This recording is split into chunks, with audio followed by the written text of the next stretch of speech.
Welcome to TalkNorth.com. Thanks to our longtime producer, Brandon Morton. Please download before you listen. If you'd like to advertise with us, you can reach us at talknorthpodcast@gmail.com. And please follow us on Twitter at TalkNorthPod.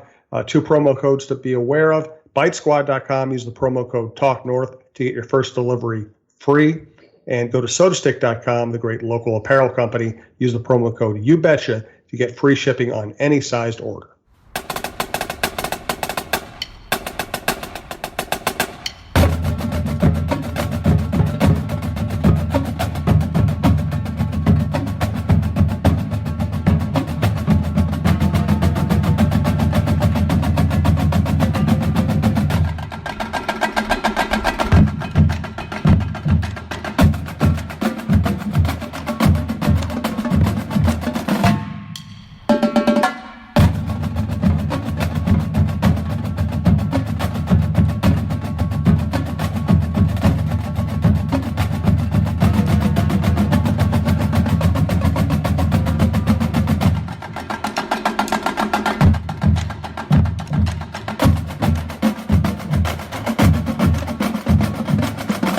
Welcome back to Preps Today with John Millea on the Talk North Network. I am John Millea on the Talk North Network, and I'm flying solo on this week's show. Jim Souhan's tied up this time around. We have busy lives, and that's okay.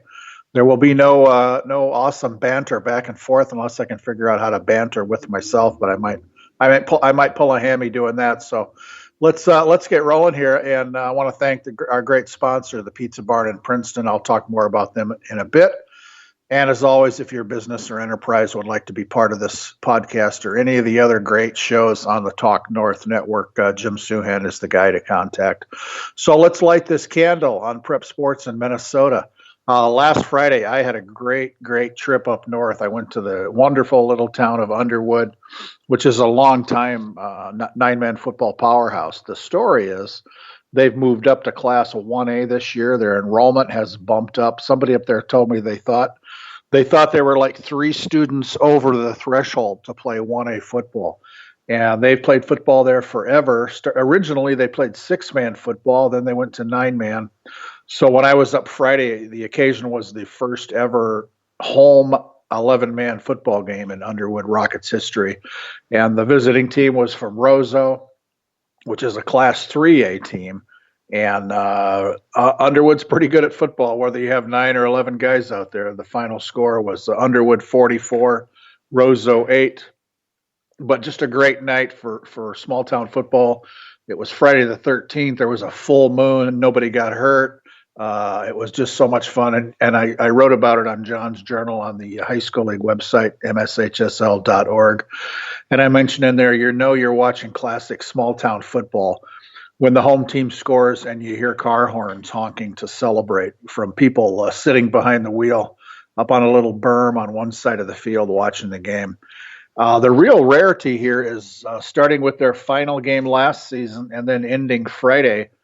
Underwood's had 4 consecutive opponents coming from 9-man, 1A, 2A, and 3A, which I can't believe has ever been done. Nobody's ever played 3A, 4A, 5A, 6A, I can tell you that. So really, really fun. Underwood has a big game this Friday night, again at home with Ada Borup, which is a real good 1A football program. And interesting thing about this game, with a game like that's one-sided, we use running time in the fourth quarter. The mercy rule, the clock doesn't stop.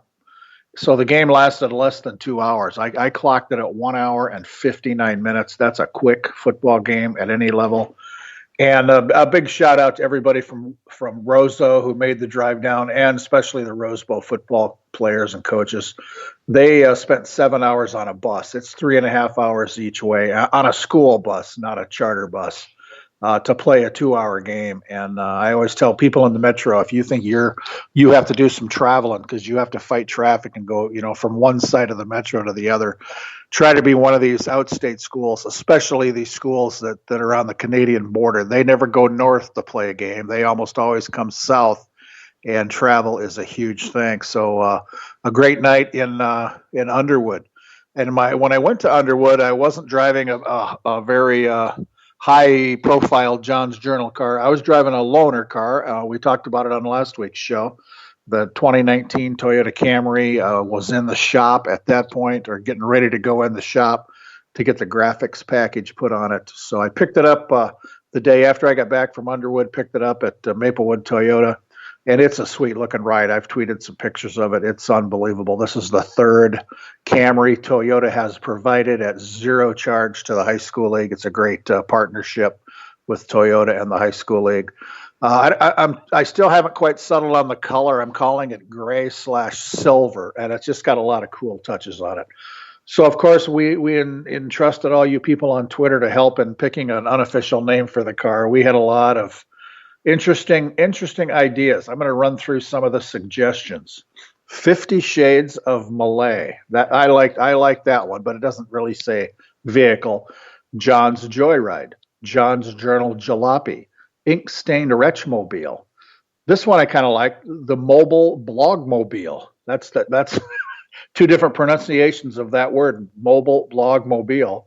The Journal Jaunter. The Pretzel Prowler. That had some legs. The Pretzel Prowler. The Silver Fox. I think that was more a reflection on my head of hair. The Gray Ghost. Again, a reflection on my head of hair. But the winning one, and this is all unofficial. We're not going to paint this on the side of the car or anything. And this popped into my dumb head as I was behind the wheel. I wasn't even thinking about it. Sometimes you get divine inspiration, I guess. The Millennium Falcon. And so I tweeted that out. Hey, what do you guys on Twitter think of a Millennium Falcon? And some guy chimed in, yeah, and the pilot is John Solo. So there you go, because I'm always in the car solo. It's the Millennium Falcon. I may refer to it as the Gray Ghost on occasion too, but the first big trip for this baby is Friday here.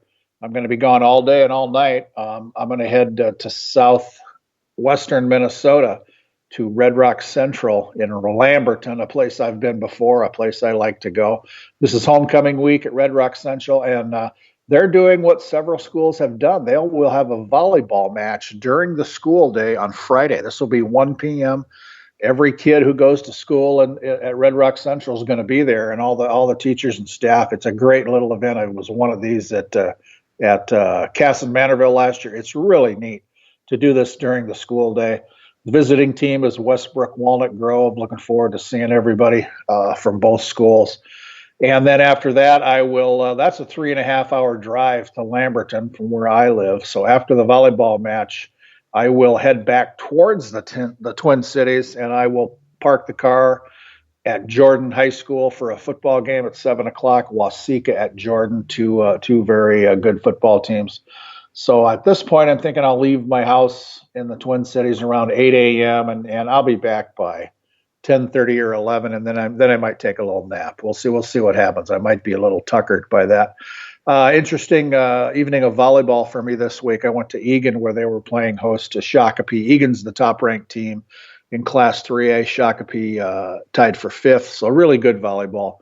And a big part of the story was Egan has a junior named Kennedy Orr, a setter and a hitter, just a great all-around volleyball player, and she's a good enough volleyball player. She had missed 3 weeks of volleyball and school playing for the Team USA under-18 women's volleyball team, and they won a world championship in that division in Egypt. So she had really been far away from home. But Kennedy came back. I think she'd been home for 2 days by then, and Coach Kathy Gillen was telling me that she was still on Egypt time. Well, she played pretty good volleyball.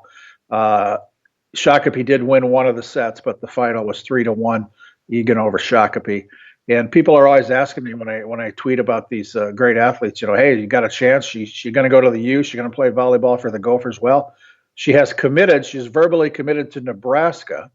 And her big sister, Gabby, who a former star at Egan, she plays volleyball at Iowa. So neither one of those kids looks like they're headed for the Gophers.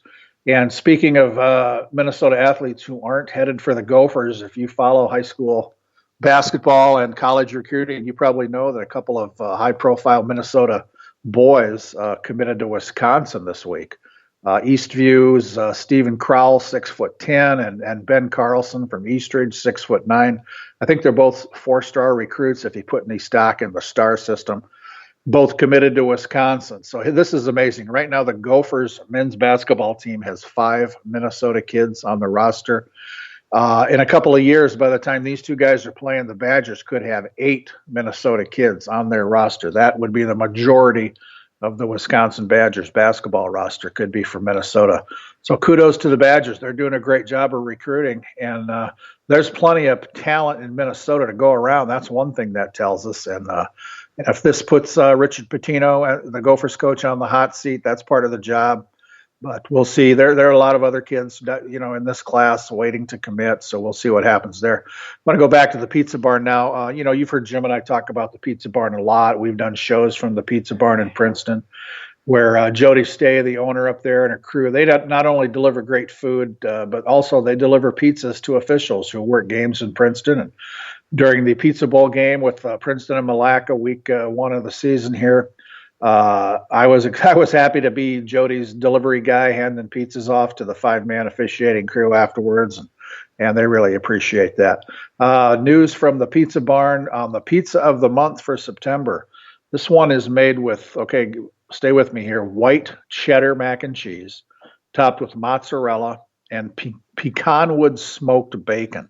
Okay, I'm gonna say it again. White cheddar mac and cheese is on this pizza. On top of that, some mozzarella, and then pecanwood smoked bacon. So if you walk through the door of the Pizza Barn, downtown Princeton, and ask for the Northern Comfort, that's what you're going to get. That's the pizza of the month.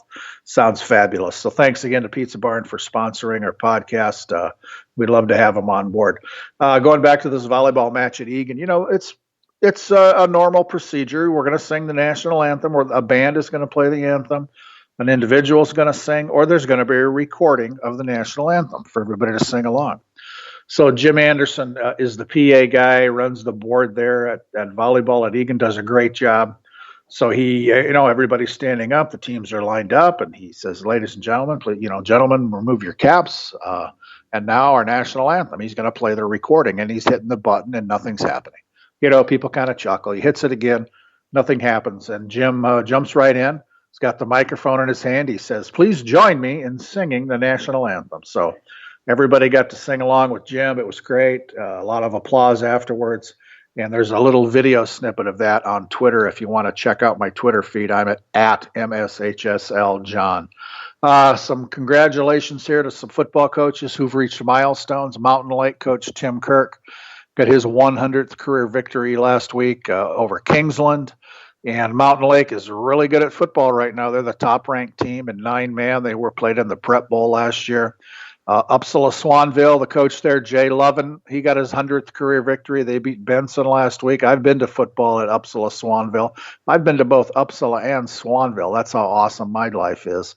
But Jay got his 100th. Congratulations. Now, this Friday night, there'll be a home football game up in Staples Motley. This is pretty special. It's their annual Tackle Cancer game. The visiting team is Red Lake. It's a 6 p.m. kickoff. And then after the game, they hold it's a luminaria ceremony. The little paper bags with some sand in the bottom and a candle, and you light those things. There are, I don't know how many of those on the field. I've seen video of this. They turn off the stadium lights. They get all the luminarias lit, and the teams, go out there and take a knee. They kneel. Everybody's silent. It's just really, I could just tell from the little video I saw from last year, it's really emotional. And then when everything's finished, everybody leaves in silence. It's very touching, and I'd like to make it up there. Maybe next year I can get up there for that. So Staples Motley Friday night after their football game, it's going to be a neat scene. So good luck to everybody up there. I want to mention the football team from Windham. I've written about them a couple times, talked about them on the show, the Windham Eagles. Last year, of course, they did not play any home games because of flooding at their field in Island Park, which is a good name for the facility, Island Park. It's not a real island, but the Des Moines River snakes around that thing, and when the creek rises, they can have trouble. But they did a great job of refiguring that field before this season. It's great. And I was there for their first home game this year a couple weeks ago. but they got their first win in almost 2 years last week. They beat Lake Crystal Welcome Memorial 12-7. And this is just the greatest twist of all. So the team that didn't play any home games last year